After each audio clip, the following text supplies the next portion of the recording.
嗨，大家好，我是探评书。今天是2025年12月15号。这一期咱们聊一聊地方政府破产重组。说到这个地方政府破产重组这个最早出现在2016年国务院办公厅印发的地方政府性债务风险应急处置预案。这个预案说市县政府年度一般债务付息支出超过当年一般公共预算支出10%的。简单点说就你这个县一级或者市一级政府你这个预算支出10%以上拿来支付你这个债务利息的，或者你这个债务利息达到你公共预算支出的10%以上的，你这个地方政府就要进行债务重组，或者叫财政重整。债务管理领导小组或债务应急领导小组必须启动财政重整计划。这个财政重整计划虽然不同于这个企业的破产重整，但实际上意思差不多，所以我们习惯叫地方政府破产，的意思是差不多的意思那地方政府破产的既然不同于企业破产那它到底干什么呢？实际上跟企业破产类似的地方，第一个它就这个债权债务它就有优先级，说来说去就是巧妇难为无米之炊，它钱少，它钱不够怎么办呢？那优先是付哪个，对吧？谁的债对不起往后放，还不了先欠着。那破产重整也是这么干对吧？你破产财产没办法覆盖所以那个叫僧多粥少那优先付哪个，排在后面的就没有了这是第一个这是政府的叫财政重整。第一个，第二个呢，开源节流。开源简单你就再去找财产，尤其是资源性的财产，还有国有资产，赶紧变卖回来钱。你这不就跟破产是一样吗？所以说有些地方把那个泥巴卖出这个金子的价格，也是一种办法，应急嘛。这都是开源把那些闲置的国有的房产卖，还有资源就是矿山水能卖的卖，停车位卖，开源。节流呢？节流就是缩编就是所有的编制不可能再扩招了，只能是缩。你政府不能再招人，无论是编外还是在编的，只出不进。我这么一说，那不就是跟企业破产不是一样吗？然后等着上级政府输血，对吧？给你一笔钱。所以我们今天要讲的，先讲就是黑龙江的鹤岗。这个一说，对吧？鹤岗最出名的是它的房子便宜，白菜价。但是实际上按照国务院的2016年那个标准，鹤岗已经进行这个叫财政重整。这个说的这个债务指的是表内的，就是明面上的债务，还不算隐性债务。那隐性债务那就海了去了。为什么债务规模比较大的地区没有出现财政重整，反而鹤岗成为地级市中首个提出财政重整计划的城市？按照鹤岗市对外发布的信息，截至2020年末，鹤岗市地方政府债务余额131亿元。实际上这个作为一个地级市131亿的债不多这种数量的债务如果放在发达地区真的很幸福，一定还有大量继续负债的空间。地方政府绝不会放弃继续依靠负债进行大规模城市建设的机会。可是鹤岗却提出了财政重整的计划。根据鹤岗市人民政府网站2021年12月23号，鹤岗市人力资源和社会保障局发布关于取消公开招聘政府基层工作人员计划的通知，原因是因鹤岗市政府实施财政重整计划，财力情况发生重大变化，人员招聘工作无法正常开展。目前鹤岗市人民政府网站已无法搜索到这则通知，但有关内容却持续引发舆论热议。这也意味着鹤岗已经出现了财政资不抵债的现象，必须对财政实施重整，这就是财政重整鹤岗是国务院批复确定的黑龙江省东北地区中心城市之一，是重要的能源工业城市，总面积14684平方千米，常住人口89万人，可以用地大物博，人口稀少来形容。然而正是这个博字成了今天鹤岗出现财政重整最主要的问题之一，因为重要的能源工业城市这个标志性称号让今天的鹤岗陷入了越来越难的境地。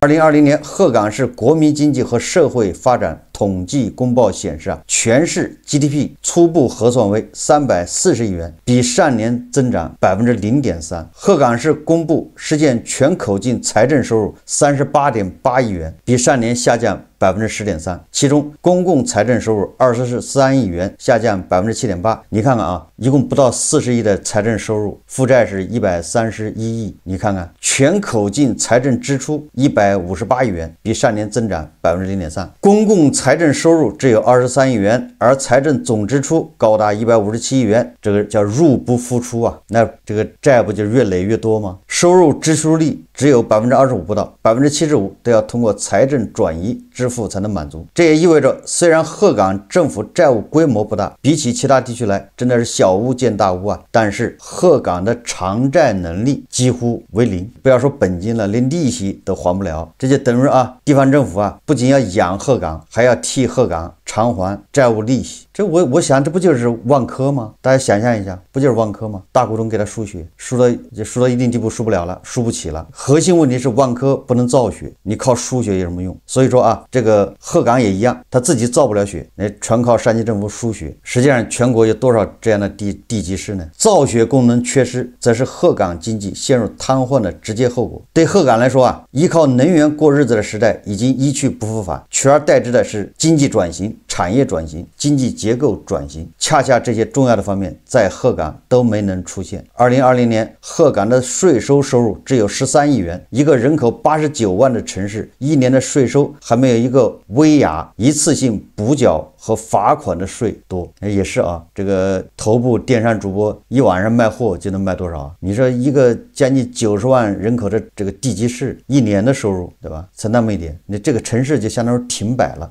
这个只剩下公务员经济。这个鹤岗能够一夜成名，靠的是他的房子的白菜价。那正因为他房子白菜价，就说明鹤岗人的购买力啊低下，对吧？一个没有购买力的城市，只能是经济十分衰弱、居民生活水平不高的标志。在长三角地区，农村的房价也早已不是几万元，至少要10几万元才能买到一套。这样的经济状态、经济结构、收入水平，也就难怪鹤岗留不住人，更留不住人才啊和钱财。据第7次全国人口普查数据，截至2020年11月1日，鹤岗10年来人口下降了15.8%，这是绝对的人口下降。10年中，人口绝对量减少17万的同时，流失掉的更多可能是人才和劳动力，也就对吧？留下的是老年人，年轻人都走了，对吧？最有活力的，对吧？劳动力、年轻人离开了鹤岗，一些本可以在本地发展、带动本地经济增长和就业的企业家、投资者、有钱人也流失到全国其他地方，使鹤岗的财也大量流失，最终鹤岗经济越来越没有活力，越来越没有生机，越来越没有潜力。实际上这个啊，大家就要想到了，这我在节目里经常说的，致富小能手，对吧？这些致富带头人都走了，那你这个地方就是穷鬼杀恶鬼。你放眼一个国家来看也一样，对吧？那些经济中最活跃的分子、致富带头人、民营企业家都专心致志的想着润，对吧？想着离开这个国家，他们一离开，带走的不光是钱财，还带走了人，对吧？很多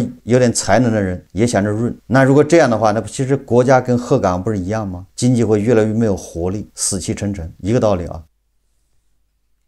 实际上，早在2011年，鹤岗就被国家发改委列为第3批资源枯竭型城市。然而，也正是这10年中，鹤岗不仅没有能够觉醒，没有从头再来，没有通过营商环境改善引进新的投资者，反而成了人才、劳动力、财富的大流失的10年。实际上，我说鹤岗啊，是欠发达地区的一个写照，不光是鹤岗这样，很多欠发达地区不都是这样吗？鹤岗只是一个例子，因为它很多数据公开，你能看到，文章也多，对吧？分析鹤岗的文章也多。鹤岗能够在税收只有20亿的情况下，政府负债却达到了130多亿，只有一种解释：鹤岗没有潜心于经济发展，而是也想效仿发达地区走城市扩张之路，继而出现了东施效颦的可笑结局。如果在过去的10年中，鹤岗能够把130亿政府负债运用到为投资者服务、为投资者创造营商环境上，或许今年的鹤岗将是另一番模样。财政重整只是鹤岗做出一种姿态，也是鹤岗目前能够做出一种姿态。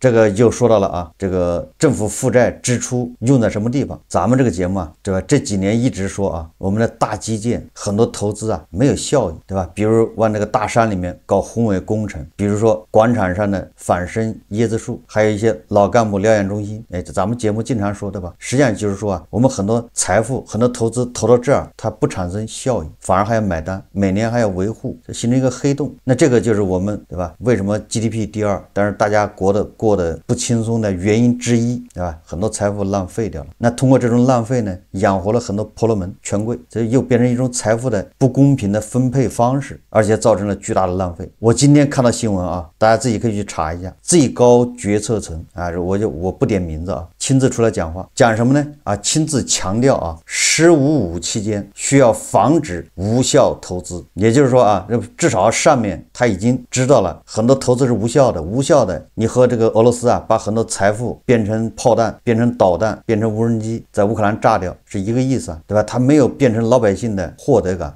这个鹤岗也是啊，对吧？你举债130亿干什么去了？我们前10年啊，有太多的这样的基础工程，就基建，对吧？把地铁修到菜地里面，导致这样的无效投资啊，看似增加了 GDP， 实际上后面还要买单，增加了投资，对吧？实际上还不如把这钱用来提高这个老百姓的保障，提高社会保障水平。这个东西是个长效的，就是短期你好像看对 GDP 好像没什么帮助，但是3年5年下来，那个效果就非常明显了，对吧？它是个长效的这种作用啊。但是鹤岗啊，你说它是玩来玩去1年就10个亿的税收，你说你重整怎么整？能整出什么水平？越是这样啊，营商环境恐怕就越差。为什么呢？吃拿卡要，服务水平低劣。这个鹤岗、鸡西、双鸭山、七台河并称黑龙江4大煤城，是东北重要的老工业基地，典型的煤炭资源型城市。随着煤炭资源逐渐枯竭，煤炭产业由盛转衰，这座以煤炭资源为经济支柱的传统煤城陷入发展困境。这样的城市很多啊，比如安徽的淮南、淮北就是这样的，也是资源枯竭。比如云南的个旧、辽宁的阜新。2020年鹤岗市财政总决算中说明提到啊，说鹤岗市由于财力不足，无力支付到期的债务性专项债务付息资金，全部列在暂付款科目中，没有体现在付息支出。专项债务付息支出造成支出比例不足。需要注意的是，10%的付息红线并不是触发财政重整的唯一条件。预案还规定，市县债务管理领导小组或债务应急领导小组认为确有必要时，可以启动财政重整计划。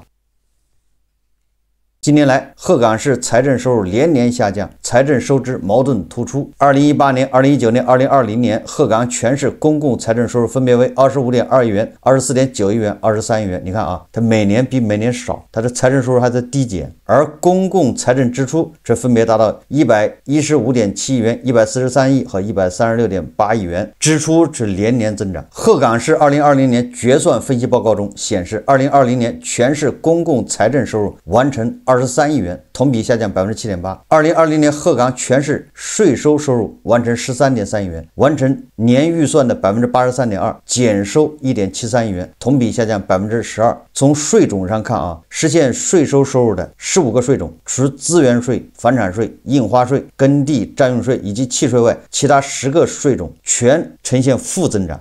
这就像一个家庭一样的，对吧？你这收入一个月比一个月少，只能靠卖家里的家具来维持生活。那你说你能卖到什么时候呢？能坚持到什么时候啊？除了税收，国有土地使用权出让收入往往是地方政府的重要收入来源，这个大家都知道啊，叫卖地收入啊。但是在鹤岗，你卖地卖给谁呢？那房子不值钱。你看2020年鹤岗政府性基金收入仅 2.1亿元，其中国有土地使用权出让收入 1.5亿元。1.5亿，你这在上海在什么地方你1亩地都买不到啊。1.5亿，那正好上海那豪宅1套房，你说这叫什么事？整个鹤岗是卖地收入，2020年卖地收入就相当于上海那个1套房，这可是个89万人口的地级市啊，搁在俄罗斯那绝对是大城市啊，妥妥的啊。一边是财政收入持续低位运行，另一边鹤岗市已进入偿债高峰期，地方财政收支不平衡，让鹤岗严重依赖上级财政转移支付，也就是上级拨款，这就是公务员经济啊，典型的啊，就是没有任何其他收入，财政收入才10几个亿嘛，卖地收入就是1套房，那就等着上级政府接济呗。所以说最近传出对吧，鹤岗市这个小学老师啊，全部分流到这个街道，然后给发300或者600一个月，教师可是有编制的，有编制也能怎么样？但是这个传言啊，目前还没看到文件，那这个也是必然的。你看鹤岗人口本来在流失，新生儿出生率更低，那小学可不都是饱和吗？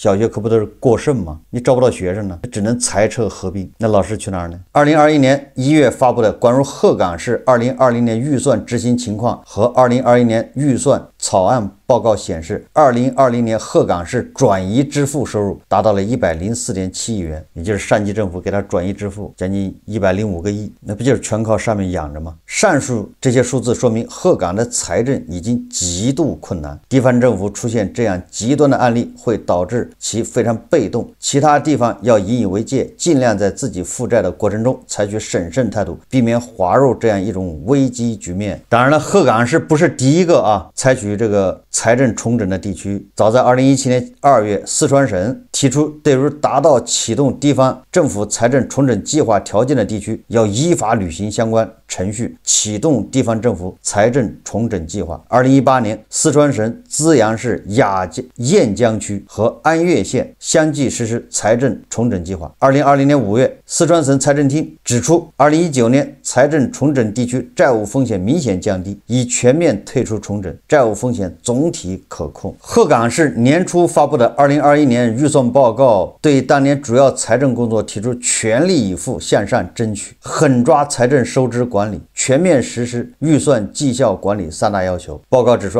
要充分认识到组织收入面临实际困难和严峻形势，积极协调税务部门，不断完善征管查措施。你看看，他越没钱，他越要加大征收力度，那你像营商环境那就一言难尽了。继续看好管住重点税源企业，对吧？那就把你盯得死死的，促进其应收尽收的同时，对零散税源也要实时完善征管手段和措施，切实提高税收的征收入库率，也就是那个小企业，对吧？一些以前没照顾到的，现在都要照顾了，都要收，别想跑。你越这样，它经济越，对吧？失去活力，越失去活力，你越挣不到钱，越挣不到钱越加重，这不就是恶性循环吗？牢固树立过紧日子、苦日子、难日子的思想，优化预算支出结构，坚决削减低效无效资金，使有限资金发挥更大效益，做到花钱必问效，无效必问责，低效多压减，有效多安排。这些都没用因为缺乏监督他也不受监督，那他钱他不想怎么花怎么花。为解地方财政之困，鹤岗启动了财政重整，并通过取消招聘政府基层工作人员等措施削减支出。总之一旦说开源就会出事。咱们这个特征就是一放就乱嘛，一管就死嘛。你上面提倡说开源好，就是国有资产3资化，这不就出现了这个泥巴卖出金子的价格吗？这不就出现了什么低空经济，对吧？这不就出现了到处什么远洋捕捞，什么罚款，对吧？以前骑电瓶车没人管，现在电瓶车，对吧？不戴头盔罚50，这个罚50，那个罚50，为什么？加大征收力度那就加大了罚款力度。前不久，河北省霸州市因增收大规模乱罚款而被国办督察通报。通报指出，2021年10月，为弥补财力紧张及不合理支出产生的缺口，霸州市在6月份已经完成非税收入预算7亿元的情况下，向下辖15个乡镇、街道、开发区分解下达了3.04亿元的非税收入任务，也就是完成了7个亿还不够，然后再摊派3个亿，每个乡镇街道都领到任务，然后你就罚去吧。据不完全统计，10月1号到12月6号，霸州市15个乡镇、街道、开发区入库和未入库罚没收入6718万元，是1到9月罚没收入就是600万元的11倍。你看看突击罚款，我记得是山东哪个县，对不对？直接就跟企业点名，你交这么多罚款，你不交罚款，我有100种办法让你破产，是这么说的吧？咱们还做个节目，你别管，对吧？反正你交这么多罚款就完了，老老实实的。那企业有什么办法呢？所以你看一开源是不是营商环境就差了？营商环境一差，那是不是企业就跑企业一跑，他更收不到钱，更收不到钱，他只好更加大罚款，这就是恶性循环。11月份13个乡镇、街道、开发区出现明显的运动式执法，单月入库罚没收入4730万元，是1到9月份月均罚没收入的80倍。可怜治下的老百姓人人均掏多少钱呢？国办督察室指出，霸州市这些问题的发生，暴露出有些地方面对新的经济下行压力，财政处于紧平衡状态的情况，没有真正树立过紧日子的理念，依靠非税收入，特别是罚没收入来弥补财政缺口的冲动仍然强烈。好，你不让我罚款，那我就卖吧，卖资产。其实很多地方也没有资产可卖，对吧？能卖的卖差不多了。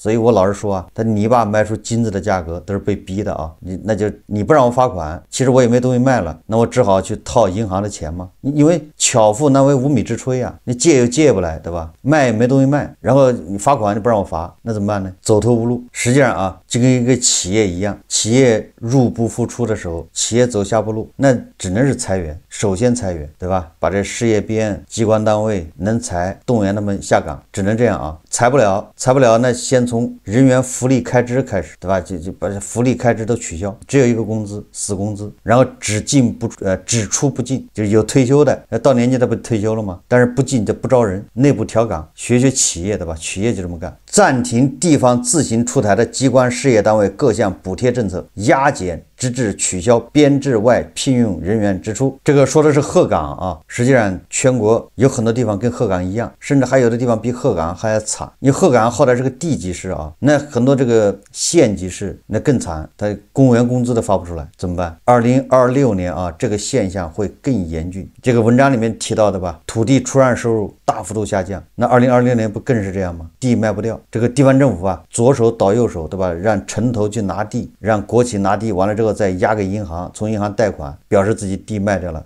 然后这土地出让金就有收入啊，有收入这样的话，但是这种把戏越往后越玩不下去啊，对吧？你刷单已经刷了4年了，全国只有北京、上海、杭州，对吧？部分地区那房子卖得掉，土地卖得掉，其他地方你根本卖不动啊。所以我说欠发达地区啊，你看土地卖不动，税收没有，然后开支还在增长，就是政府支出啊，那你说他怎么办？2026年啊，这样的矛盾会越来越突出，会越来越多的地区啊，这工资发不出来。网上有很多传言，对吧？说江苏有些地区工资都发不出来，江苏是个，对吧？发达地区啊，都有这样的问题。经常看到有人留言啊，说我们这个地方公务员工资不仅没有降，还涨了，这个是特例，对吧？而且这个涨啊，也是口径不一致，你说的 A， 他说的 B， 对吧？你要看大环境、大趋势，不能看个别现象啊。如果你那工资涨了，你应该高兴，因为这个时间不长了，美好的时光总是短暂的，稍纵即逝啊，所以你要想办法，对吧？你要多回味，多留住美好时光啊。2024年年底提出了10万亿化债方案，这个化债效果怎么样？我觉得啊，难免是越化越多，因为地方政府的隐性债务是个天文数字，就是大家谁也不知道，对吧？它浮出水面一点，你以为就那么多了，但是下面还有80%，再浮出来一点，这下面还有冰山一角啊。实际上这种现象在发达地区恐怕更严重。什么叫严重呢？就是发达地区因为它经济好，它才容易很多，就是因为发达地区它也是结构不平衡呢，就是发达就是这个县，对吧？经济好，但是那个县经济很差，区位不一样，对吧？资源禀赋不一样，但是没关系，这叫滥竽充数啊。因为这个，对吧？这个省经济总体上发达，那它就有造假的这种空间，对吧？隐性债务多搞点，不容易暴露。等到暴露的时候，那就是一连串的这个叫大炸弹啊，火烧连营。反过来说啊，就是鹤岗这种地方，你要搞点花活，大家都盯着的。你这地方这么穷，黑龙江也不咋地，所以你要整出个什么花活出来，大家都会研究，对吧？容易暴露啊。所以说，反而这些地方恐怕就更接近于实情，而这个发达地区的部分县市，它那个财政状况恐怕被掩盖了，那报起来恐怕也是很惊天动地啊，很吓人呐。云南、贵州，对吧？这些地方大家都盯着的，所以他耍也耍不出什么大名堂出来。最后我们再总结一下啊，这些地级市，对吧？这些地方政府实际上跟万科是一样的。我们天天聊房地产，聊万科，那不像极了万科吗？2026年恐怕有越来越多的地方政府要进行财政重整，大家要坐稳了。好，这期节目啊，咱们就聊到这里，感谢大家收看。如果喜欢我的节目，欢迎订阅转发，也可以在下方留言评论，谢谢大家。